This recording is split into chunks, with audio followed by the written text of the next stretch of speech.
Hey everyone, welcome back to my YouTube channel. अगर आपको मेरी वीडियोस पसंद है तो प्लीज़ एक लाइक कमेंट या सब्सक्राइब कर ज़रूर बताना आपको ये कैसा लगा। तो चलिए हम आज का पार्टी स्टार्ट करते हैं। पूरे 3 दिन हो चुके हैं वांगजी के रट को। वांगजी अपने रूम में अपना रट बिता रहा है, पर वहीं विंग विंग की लाइफ पूरी तरह बदल चुकी है। विंग जो नॉर्मल सी ज़िंदगी जी रहा था, अब मैडम लैन के चलते हुए उसने अपने आप को स्ट्रॉन्ग करने में पूरा फोकस लगा दिया है। विंग जो हल्का-फुल्का मस्ती भी कर लिया करता था, अब वो पूरी तरह उस मस्ती को भूलकर सिर्फ़ पढ़ाई में लगा हुआ है। वो पहले पढ़ाई करते हुए सो जाया करता या फिर उसे बोर लगा करता, पर अब वो पूरा मन लगाकर उस पढ़ाई को करता है। विंग को आर्चरी और संगीत में बहुत ज़्यादा इंटरेस्ट है, वो बहुत अच्छा करता है। अब तो वो और भी ज़्यादा अच्छा कर रहा है। और रही तलवारबाजी की बात, विंग तलवार को उठा नहीं पाता, पर भी वो उस तलवार को उठाने की कोशिश करता था। आज तो विंग ने एक स्पिरिचुअल पावर वाली तलवार को उठा भी लिया था, पर उसके हाथ में उसके हाथ जल गया था। इतना ज़्यादा पावर था उसमें। ये देखकर मैडम लैन उसके हाथ को मलहम लगाती है और वो उसे बताने लगी कि शायद तक वो तलवार बहुत ज़्यादा स्ट्रॉन्ग था, इसीलिए विंग सहन नहीं कर पाया। पर कोई बात नहीं आशियान, तुम बहुत ज़्यादा ही स्ट्रॉन्ग हो, तो तुम्हें डरने की कोई बात नहीं है और ना ही तुम्हें अपने आप को वीक समझना है। कोई भी ओमेगा वीक नहीं होता और मेरा आशियान तो बिल्कुल भी नहीं है। देखो इन 3 दिनों में हाँ, यहाँ के सारे टीचर तुम्हारे गुणगान गा रहे हैं। सब बोल रहे हैं कि लैंड ग्रैंड का जो सेक्ट लीडर की वाइफ है वो बहुत ज़्यादा स्ट्रॉन्ग है और साथ में बहुत ज़्यादा इंटेलिजेंट भी। आज के बाद से कोई भी तुम्हें वीक नहीं बोलेगा, समझ गए? ये सुनकर विंग भी अपना सर हिलाता है और वो उस तलवार को देखने लगा जो मैडम लैन का था। हाँ, मैडम लैन के पास भी तलवार है, तो विंग ने उसे अपने हाथों में उठाया था। क्योंकि वो उठा नहीं सकता, इसलिए मैडम लैन ने उसे कहा था कि वो मैडम लैन का तलवार को इस्तेमाल कर सकता है।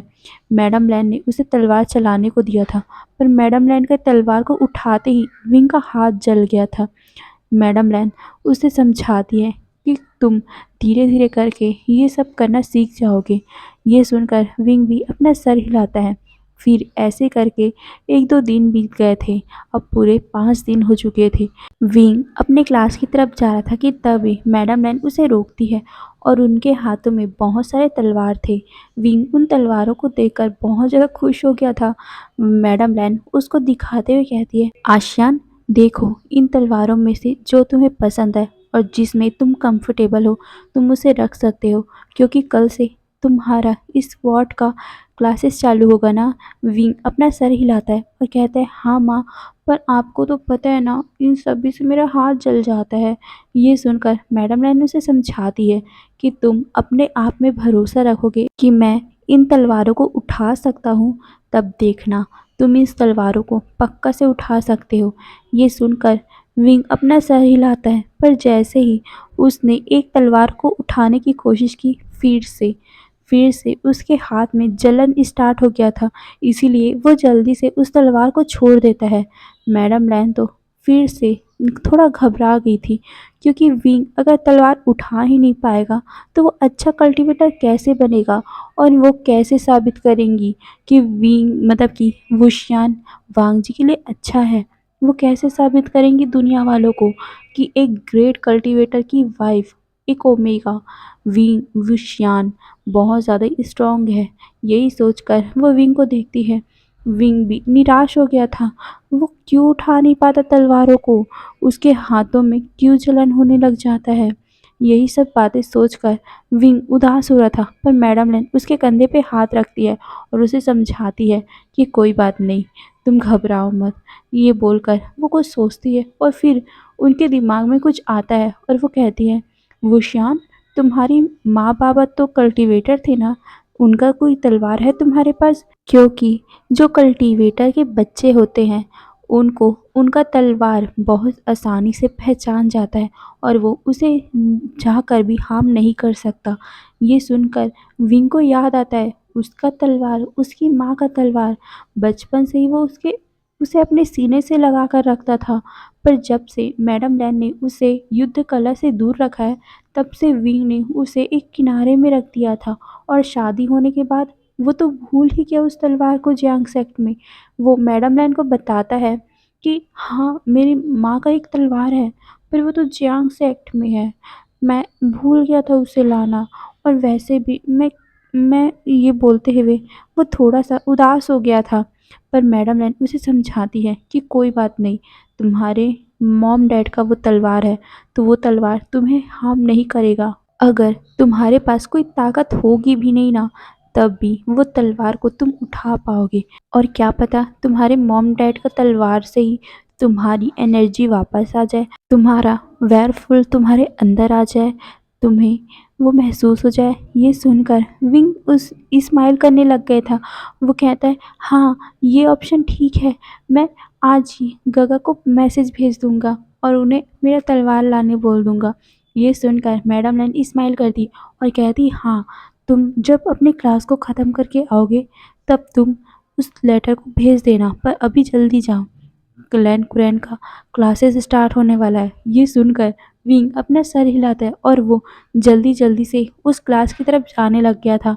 मैडम लैन विंग को जाते हुए देखती है और फिर वांग जी के कॉटेज की तरफ। वांग जी पूरे 5 दिनों से अपनी रट में है। वांग जी को मैडम लैन खाना तो देती है, पर वो उससे बात नहीं करती क्योंकि वो अभी गुस्सा है। वांग जी ने किस तरह विंग से बात की, यही कारण है कि मैडम लैन कभी उससे बात नहीं कर रही है। वहीं क्लास से आने के बाद विंग ने अपने जैंग सेक्ट में एक लेटर भेज दिया था, जिसमें लिखा हुआ था कि उसे वो तलवार चाहिए। और जैंग चैंग और जैंग फैमिया ने उसे वो तलवार भी भेज दिया हुआ था। पर होता है ना, कुछ टाइम लग जाता है सामान को इधर से उधर लाने में, इसीलिए उस तलवार को आने में कुछ टाइम लग रहा था। विंग को तो सब्र ही नहीं हो रहा था अपने तलवार को अपने हाथों में पकड़ने के लिए। मैडम लैन ने उसे बताया जो है कि वो उस तलवार को पकड़ सकता है, तब से विंग को सब्र नहीं हो रहा है। विंग बहुत ज़्यादा खुश है कि कुछ दिनों में उसका तलवार यहाँ पर आ जाएगा। फिर पूरे 6 दिन हो चुके हैं। वांग जी 6वें दिन अपने रूम से बाहर निकलता है। वांग जी धीरे धीरे करके क्लैन में जा रहा था, पर जैसे ही वो क्लैन की तरफ जा रहा था, उसे कुछ अलग सा ही दिखता है। वहाँ पर एक कॉटेज बना हुआ है। वो कॉटेज कैसे बन सकता है 6 दिन में? वांग जी यही सब सोच रहा था। ये कॉटेज है किसका, या आखिर यहाँ रहता कौन है? वांग जी के दिमाग में यही सब चल रहे थे और वो उस कॉटेज की तरफ देख रहा था। वो देख ही रहा था कि तभी उस कॉटेज का गेट खुलता है और वहाँ से एक बहुत ज़्यादा ही ब्यूटीफुल सा ओमेगा बाहर निकलता है। वो और कोई नहीं, हमारा विंग था। असल में 6 दिन पहले या बोलूँ 7 दिन पहले, जब वांग जी ने विंग को उसके ही जिंगशी से बाहर निकाला था, तो विंग मैडम लैन के साथ रहता था। मैडम लैन को ये अच्छा नहीं लगा कि अगर वांग जी जब भी अपने रट में आएगा, तो क्या विंग को हमेशा ही ऐसे बाहर निकाल देगा। इसीलिए मैडम लैन ने अपने ही जांगफू से, मतलब कि चिंगहेन जुन से बात की थी और चिंगहेन जुन ने भी अपनी सहमति दी थी और उन्होंने 6 दिन के अंदर ही विंग के लिए ये नया कॉटेज बना दिया है। विंग तो बहुत ज़्यादा खुश हो रहा था। कभी भी मैडम यू और जैंग फैमिया ने ऐसा नहीं किया था। हाँ, जैंग फैमिया उससे प्यार करते थे, जैंग फैमिया भी उसे अपने बच्चों के जैसे रखते थे। पर मैडम लैन और चिंगहेन जुन जिस तरह विंग को ट्रीट करते हैं, वो कभी भी जैंग फैमिया और मैडम यू कर ही नहीं पाए। विंग बहुत ज़्यादा खुश था। उसे अंदाज़ा भी नहीं था कि यहाँ शादी के बाद उसे इतना प्यार मिलेगा, पर अब बस अपने जांगफू का ही प्यार विंग को नहीं मिला। वांग जी उस कॉटेज को देखता है। फिर जैसे ही उसने विंग को देखा, वो शॉक में पड़ गया था। ये 6 दिन में बना हुआ घर क्या विंग का है, मतलब कि वुशियान का है? वांग जी बस ब्लैंकली वी वुशियान को देखा जा रहा था, उसकी खूबसूरती को ही देखा जा रहा था। 6 दिन तक वांग जी ने विंग को नहीं देखा, पर उसके ख्वाबों में, ख्यालों में सिर्फ और सिर्फ वुशियान ही आ रहा था।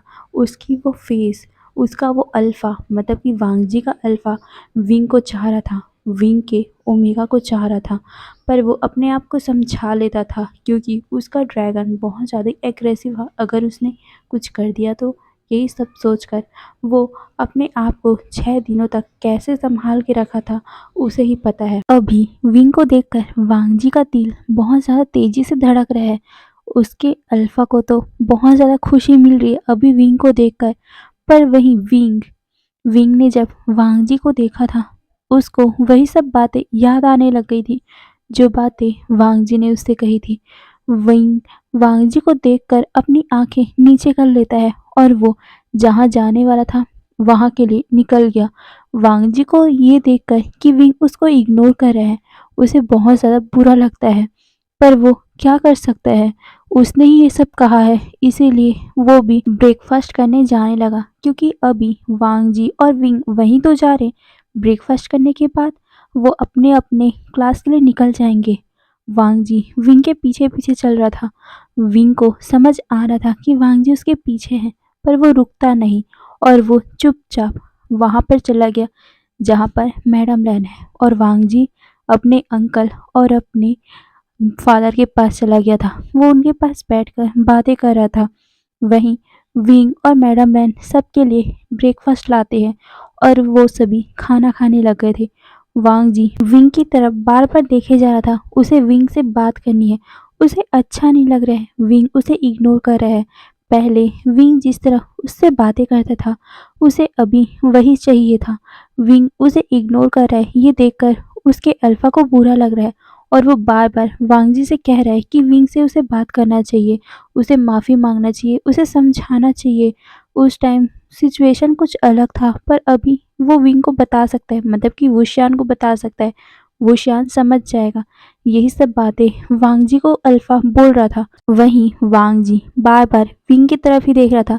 उसे भी बात करना है, पर वो बात कैसे करे, उसे भी थोड़ा सा अनकंफर्टेबल फील हो रहा है, क्योंकि उसने कभी भी अपने से आकर किसी इंसान से बात नहीं की। और विंग से, मतलब कि वुशियान से, वो ऐसे कैसे बात करेगा। वही सब बातें वांग जी सोच रहा था। वहीं विंग खा तो रहा था, पर उसको भी महसूस हो रहा था कि वांग जी बार बार उसे ही देख रहा है। इसीलिए वो जल्दी से खाकर उठ गया और वो कहता गया कि वो अब क्लास के लिए जा रहा है। ये बोल वो जल्दी से वहां से निकल गया था।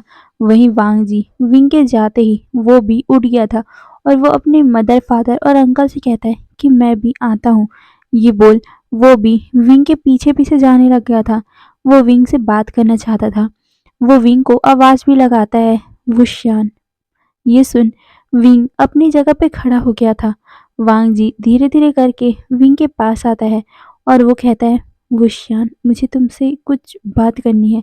ये बोलकर वो विंग के बहुत करीब आ गया था। पर विंग, जिसे बहुत ज़्यादा ही उसके दिल में पेन महसूस हो रहा था, उसे बार बार वही सब बातें याद आ रही थी। विंग कहता है, गगा अभी मुझे काम है, मैं आपसे बाद में मिलता हूँ। ये बोल वो जल्दी से वहाँ से चला गया था। वहीं वांग जी उसे रोकना चाहता था, उससे बात करना चाहता था, पर विंग तो वहाँ से चला गया। वहीं वांग जी अब उसे क्या करना चाहिए, उसे कुछ समझ नहीं आ रहा था। विंग जल्दी से वहाँ से चला गया था और वो कुछ टाइम बाद थोड़ा दूर में आके ही रुक गया था। उसके आंखों से आंसू निकल गए थे। वो वांग जी के सामने, मतलब वांग जी वो उसके सामने आया था। उसको वही सब बातें याद आ रही थी और उसे फिर से रोना आ रहा था। उसे याद आ रहा था कि वांग जी ने किस तरह उसे रिजेक्ट किया था, किस तरह उसे बोला था कि वो उसको अपना ओमेगा नहीं मानता। ये बात याद करते ही विंग को बहुत ज़्यादा हर्ट हो रहा था और वो अपने क्लास में चुपचाप आके बैठ गया था। क्लास में टीचर सबको पढ़ाने लग गए थे। आज विंग कुछ भी रिएक्ट नहीं करता। आज टीचर ने विंग से एक सवाल पूछा था। विंग पहले सोच में पड़ा हुआ था, वांग जी के सोच में, जिसके कारण उसे अपने टीचर का आवाज़ सुनाई नहीं दिया।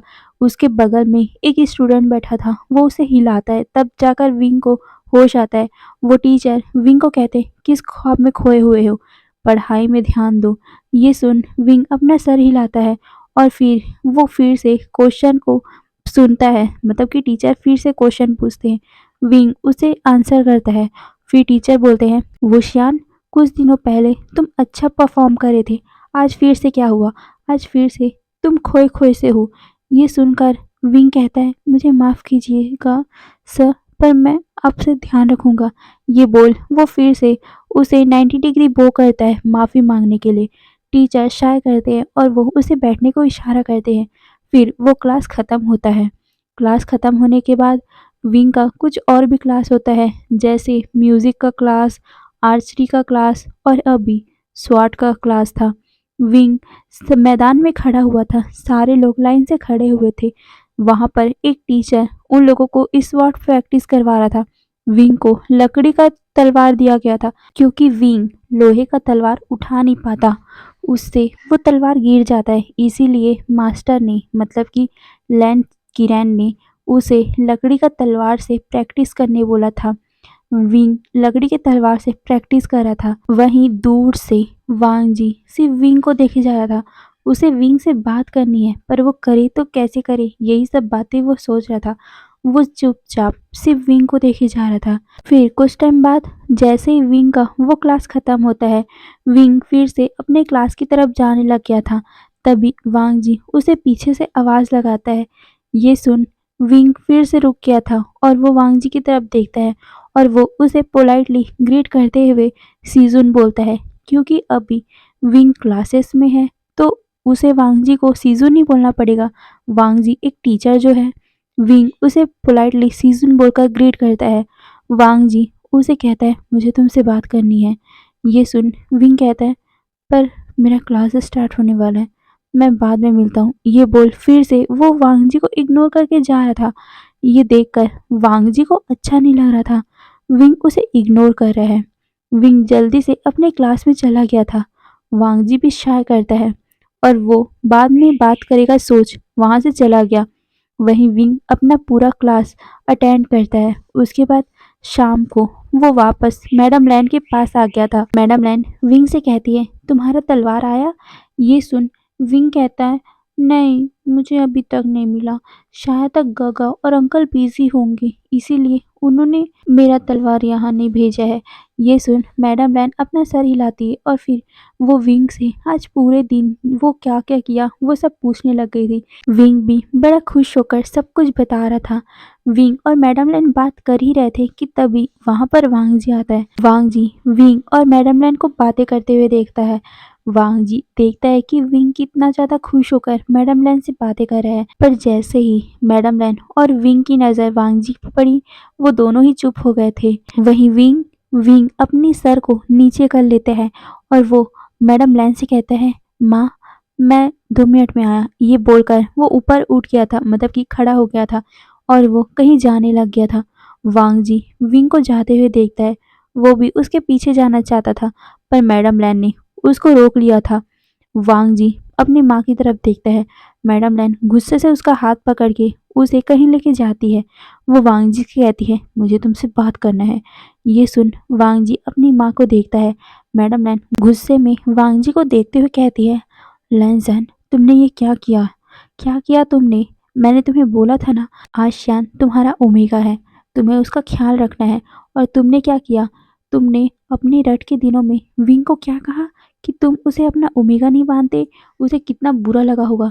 किसी भी ओमेगा को उसका अल्फा ऐसा बोलेगा तो उसे कितना हर्ट होगा। अभी आशियान को कितना हर्ट हो रहा है, तुम समझ सकते हो? नहीं, तुम कहाँ समझ सकते हो। अगर तुम समझते तो आशियान को कभी ये सब बोलते नहीं। ये सुन वांग जी ने अपना सर नीचे कर लिया था। वो अपनी माँ को बताता है कि माँ ऐसी बात नहीं है, असल में ये बोल वो चुप हो गया था। और वो फिर अपनी माँ से कहता है, असल में वुशियान के पास कोई भी स्पिरिट ही नहीं है और मेरा ड्रैगन अगर उसको, ये बोलकर वो फिर से अपनी आंखें नीचे कर लेता है और वो कहता है, माँ रट के दिनों में मेरा ड्रैगन बहुत ज़्यादा एग्रेसिव रहता है और अगर मैंने वुशियान को हर्ट कर दिया होता तो इसीलिए मैंने उसे वो सब, ये बोलकर वो चुप हो गया था। मैडम लैन उसे गुस्से में देखते हुए बोलते, तो तुम उसे पोलाइटली मना भी कर सकते थे, ये बोल सकते थे कि मैं अभी तुम्हें हर्ट नहीं करना चाहता, पर तुमने क्या कहा? तुमने उसे अपना ओमेगा, अपना मेट मानने से मना कर दिया। तुमने सोचा भी है उसके दिल में क्या बीत रही होगी? वांग जी मैं नहीं जानती। तुम चुपचाप जाकर विशान से माफ़ी मांगोगे और अपनी वाइफ का दर्जा दोगे। अपनी वाइफ, ये बोलकर वो वांग जी को देखती है। वांग जी ने अपना सर नीचे कर लिया था। वो कहता है, पर माँ ये बोल वो आगे कुछ बोल पाता कि मैडम लैन उसे गुस्से में देखती और कहती, मैंने कहा वो शान से माफ़ी मांगोगे और उसे बोलोगे कि तुम उसे अपनी ओमेगा मानते हो और उसे अपना मेट मानते हो। ये सुनकर वांग जी उसे कुछ बोल पाता कि मैडम लैन गुस्से में बिना वांग जी की बात सुने वहां से चले गई थी। वांग जी एक गहरी सी सांस लेता है और वो अपनी माँ को जाते हुए देखता है। वो अब क्या करे, यही सब बातें वो सोच रहा था। फिर टाइम स्किप होता है, अब खाने का टाइम, मतलब कि रात का टाइम था। सारे लोग डाइनिंग टेबल पे बैठे हुए थे। विंग और मैडम लैन सबके लिए खाना परोस रहे थे। विंग वांग जी को देख ही नहीं रहा था, बस वो खाना डाल रहा था। वांग जी बस विंग को देखे जा रहा था। फिर कुछ टाइम बाद उनका खाना खत्म होता है। खाना खाने के बाद सारे लोग अपने अपने रूम में जा रहे थे। वांग जी सोच रहा था कि विंग उसके रूम में आएगा, मतलब कि वुशियान उसके रूम में आएगा, वुशियान जिंगशी में आएगा, पर ऐसा कुछ नहीं हुआ। विंग तो अपने घर की तरफ चला गया। मैडम लैन ने उसके लिए एक घर बनाया है ना, वहां पर विंग चला गया था। ये देखकर वांग जी को बुरा लगता है और वो बस अपने बेड पे बैठकर विंग का इंतजार कर रहा था कि वो आएगा और वांग जी उससे बात करेगा, पर ऐसा कुछ हुआ ही नहीं। इसीलिए वो चुपचाप मेडिटेट करता है और फिर अपने बेड पे जाके सो गया था। फिर सीन शिफ्ट होता है। धीरे धीरे करके कब 7 दिन हो चुके थे पता भी नहीं चला। पर वांग जी विंग से बात करने की जब भी कोशिश करता था, विंग हमेशा ही उसे इग्नोर कर देता था या फिर कुछ बहाना बनाकर वहां से चला जाता था। विंग वांग जी को ऐसे इग्नोर कर रहा है, ये देखकर वांग जी को बहुत बुरा लगता था। वो विंग से बातें करना चाहता था, उसे फिर से पहले जैसा, वो जैसा चंचल विंग उसके साथ रहता था वैसे ही चाहता था। पर विंग तो उसे इग्नोर कर रहा है, ये देखकर वांग जी को बहुत बुरा लगता था। वो देख रहा था कि विंग जब भी उसके पास आता था तो वो कुछ ना कुछ बहाने बनाकर चला जाता था। अब वांग जी था जो विंग के पास जाने के लिए बहाने ढूंढा करता था। विंग आज अकेले लाइब्रेरी पर बैठकर काम कर रहा था, तभी उसे कुछ फुट स्टेप की आवाज आती है। वो सामने गेट की तरफ देखता है, वहां पर वांग जी खड़ा हुआ था। वांग जी को देखकर विंग अपने जो लिख रहा था उसे छोड़कर सामने की तरफ देखता है। वांग जी धीरे धीरे करके उसके पास आ रहा था। वांग जी की नज़र बस हमारे विंग पे ही थी, पर विंग उस पे जरा सा भी नज़र नहीं करता। वांग जी जाकर अपने विंग के सामने वाले टेबल पे बैठ गया था और वो अपना काम करने के बजाय सिर्फ विंग को घूरे जा रहा था, जिससे विंग को थोड़ा सा अनकंफर्टेबल फील हो रहा था। वो धीरे से वांग जी की तरफ देखता है। वांग जी उसी की तरफ देख रहा था, इसीलिए विंग को थोड़ा अजीब लगता है और वो जल्दी से अपनी किताबें उठाकर वहां से जाने लग गया था। विंग का जाता हुआ देखकर वांग जी भी खड़ा होता है और वांग जी भी उसके पास आ गया। विंग वहां से जा पाता कि तभी वांग जी ने विंग का हाथ पकड़ लिया था। विंग वांग जी का हाथ महसूस करते ही वांग जी की तरफ देखता है। वांग जी विंग को अपनी तरफ कर बोलता है, वुशियान, मुझे तुम्हें उस दिन के बारे में कुछ बताना है। वांग जी विंग को देखकर कुछ बोलने ही वाला था कि तभी अचानक से वहां पर कुछ डिसिपल की आवाज आती है। ये देख विंग जल्दी से वांग जी का हाथ अपने हाथ से छुड़ा लेता है और वो वहां से जल्दी से निकल गया था। वांग जी उसे रोकना चाहता था, पर डिसिपल आ गए थे, इसीलिए वांग जी भी कुछ कर नहीं पाया और वो एक गहरी सी चाय करता है और चुपचाप विंग को बस जाते हुए देख रहा था। सारे डिसिपल अंदर आते हैं, वो वांग जी को ग्रीट करते हैं। वांग जी भी अपना सर नोट करता है और वो डिसिपल अपने काम में लग गए थे। वांग जी भी अब क्या कर सकता था, वो जो किताबें पकड़ा हुआ था उसे वो कंप्लीट करता है और फिर वो बाहर आता है। बाहर शाम हो चुकी थी। वांग जी शाम होने के कारण अपने जिंगशी की तरफ जाता है। फिर ऐसे ही टाइम बीत गया। अभी डिनर का टाइम था। डिनर करने के बाद सारे लोग डिनर हॉल के पास में ही बैठे हुए थे। लैन चुंगनजुन से कहते हैं, गगा, आज शाम ही मेरे पास जिन सेक्ट का एक इनविटेशन आया है।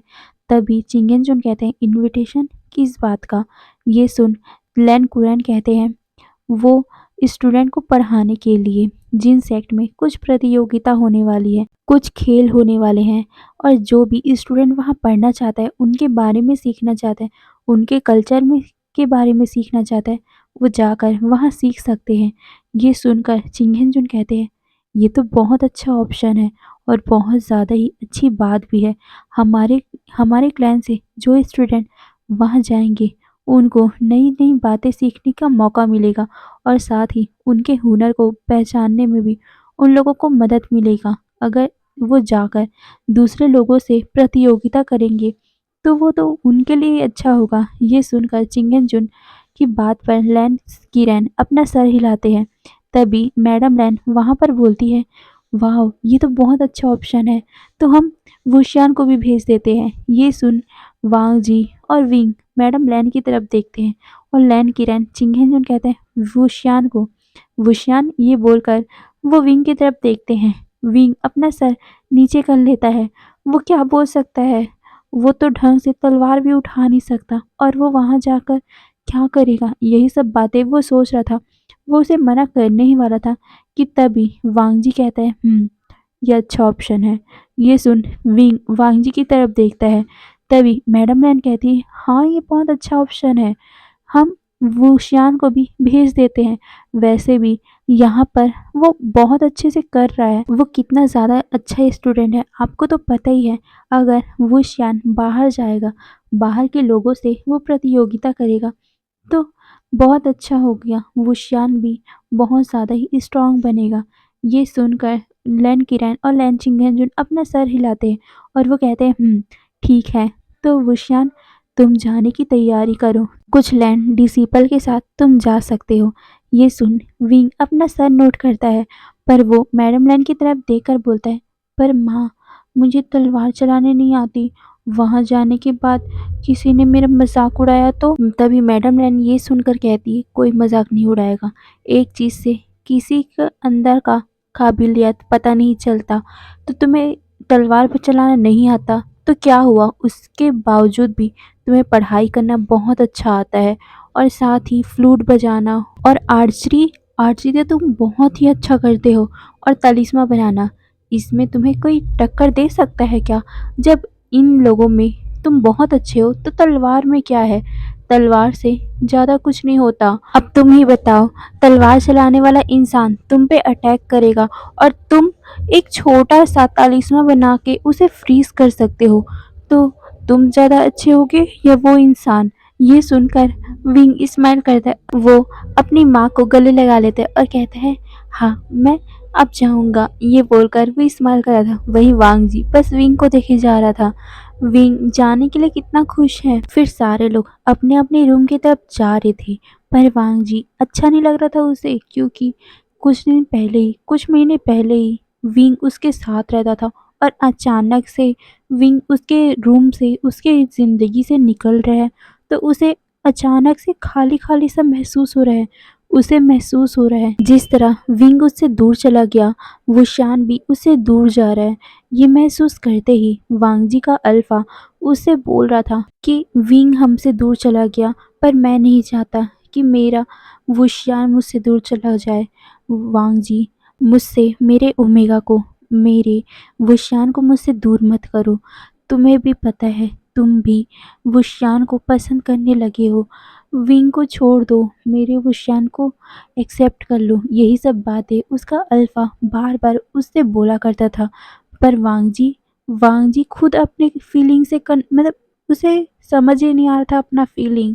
क्या वो सच में वुशियान को एक्सेप्ट कर ले, और विंग का क्या क्या होगा जब विंग वापस आ जाएगा, तब क्या करेगा वांग जी। यही सब वांग जी सोच रहा था कि तभी उसका अल्फा वांग जी से कहता है, वांग जी तुम्हें भी पता है, तुम्हें भी पता है कि वो विंग अब जिंदा नहीं है। अगर होता तो तुम्हें पता तो चलता ना, पर अब विंग नहीं है तो हमारा वुशियान तो है ना। प्लीज़ तुम्हारे कारण मुझसे मेरा ओमेगा दूर मत करो। प्लीज़ वांग जी, मैं तुमसे पहले से ही कुछ नहीं मांगता, पर आज मांग रहा हूँ, मेरे ओमेगा को एक्सेप्ट कर लो वांग जी।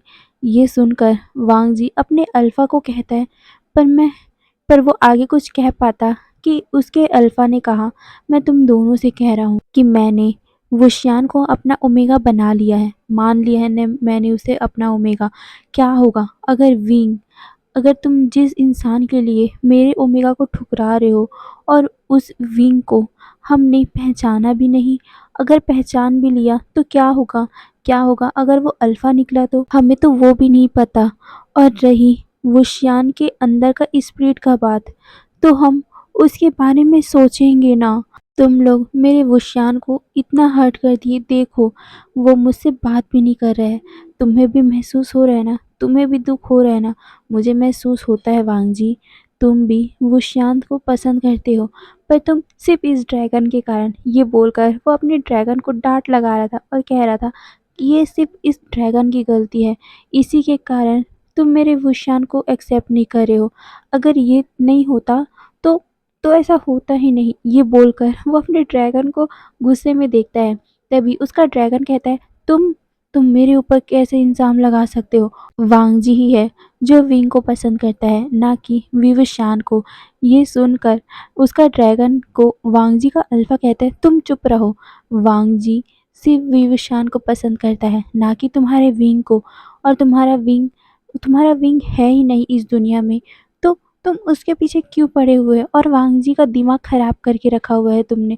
ये बोलकर उन दोनों में फिर से बहस चालू हो गया था। वांग जी उन दोनों को शांत करवाता है और वो सिर्फ विंग को जाते हुए देख रहा था। उसे भी अच्छा नहीं लग रहा था विवशान का ऐसा रिएक्शन। उसे न जाने क्यों अजीब सा ही फील हो रहा है अपने दिल में। तभी वांग जी का अल्फा कहता है, लान वांग जी, देखो तुम्हारा दिल भी धड़क रहा है ना? तुम्हारे दिल में भी अजीब सा पेन हो रहा है ना? मैं महसूस कर सकता हूँ। तुम्हें भी विवशान का ऐसा रिएक्शन अच्छा नहीं लग रहा है। तुम मान क्यों नहीं लेते कि तुम विवशान को प्यार करते हो? देखो, मैं कह रहा हूँ, जिस तरह मैंने अपने ओमेगा को एक्सेप्ट कर लिया है, तुम भी मेरे विवशान को एक्सेप्ट कर लो ना। तभी वांग जी का ड्रैगन कहता है, नहीं वांग जी, तुम ऐसा नहीं कर सकते। वो हमारा मेट नहीं है। तुम ऐसा नहीं कर सकते। तुम उसे इग्नोर करो और रूम में चलो। तभी वांग जी का अल्फा फिर से कहता है, तुम बस करो वांग जी, देखो वो तुमसे दूर जा रहा है। तुम्हें तुम्हें उसको देखकर कुछ फील नहीं होता? तुम्हारा दिल धड़कता नहीं है जब वो किसी और अल्फा के साथ रहता है? तो क्या तुम्हें जलन नहीं होता? मुझे तो बहुत होता है। तुम ही सोचो ना वांग जी, मैं तुम्हें समझा रहा हूँ, टाइम से पहले ही मेरे विवश को एक्सेप्ट कर लो। क्या होगा? वो तो अभी अपनी इस एज में है जहाँ पर वो किसी भी अल्फा के प्रति अट्रैक्ट हो सकता है। क्या होगा अगर तुमने उसे रिजेक्ट कर दिया और विवशान ने किसी और ही अल्फा को अपना मेट बना लिया तो? क्या होगा? मैं अपने ओमेगा को किसी और का होते हुए नहीं देख सकता वांग जी। तुम प्लीज़ समझो ना इस बात को। ये सोचकर, ये सुनकर वांग जी का दिल अजीब से दर्द होने लग गया था। विवशान किसी और के साथ? नहीं नहीं, ऐसा नहीं हो सकता। यही सोचकर वो विंग को जाते हुए देख रहा था। तभी उसका अल्फा कहता है, लान वांग जी, देख लो विवशान कुछ ही दिनों में जिन सेक्ट जाने वाला है। जिन सेक्ट में बहुत सारे अल्फा आने वाले हैं। तुम नहीं रहोगे वहाँ, तो क्या पता विवशान को कोई और ही अल्फा पसंद आ गया तो? इस शादी में वो खुश नहीं है। अगर वो किसी और अल्फा को पसंद कर लिया और उससे मेटेड हो गया तो तब क्या होगा? विंग तो तुम्हारी लाइफ से चला गया है। अब तुम विवशान को भी अपनी लाइफ से जाते हुए देखना चाहते हो? नहीं, मैं तो ऐसा नहीं कर सकता। वो आगे कुछ बोल पाता कि वांग जी ने अपने अल्फा और अपने ड्रैगन को ब्लॉक कर दिया था। वांग जी अजीब सा ही लुक बनाकर सीधा स्ट्रेट विंग की तरफ चलता जा रहा था। उसे बहुत ज़्यादा जेलसी फील हो रही थी अपने अल्फा की बातें सुनकर। विंग किसी और के साथ, मतलब कि वुशियान किसी और के अल्फा के साथ मेटेड होना, उससे मार्क होना, नहीं नहीं, विवशान सिर्फ उसका ओमेगा है, वो किसी और के साथ क्यों होगा?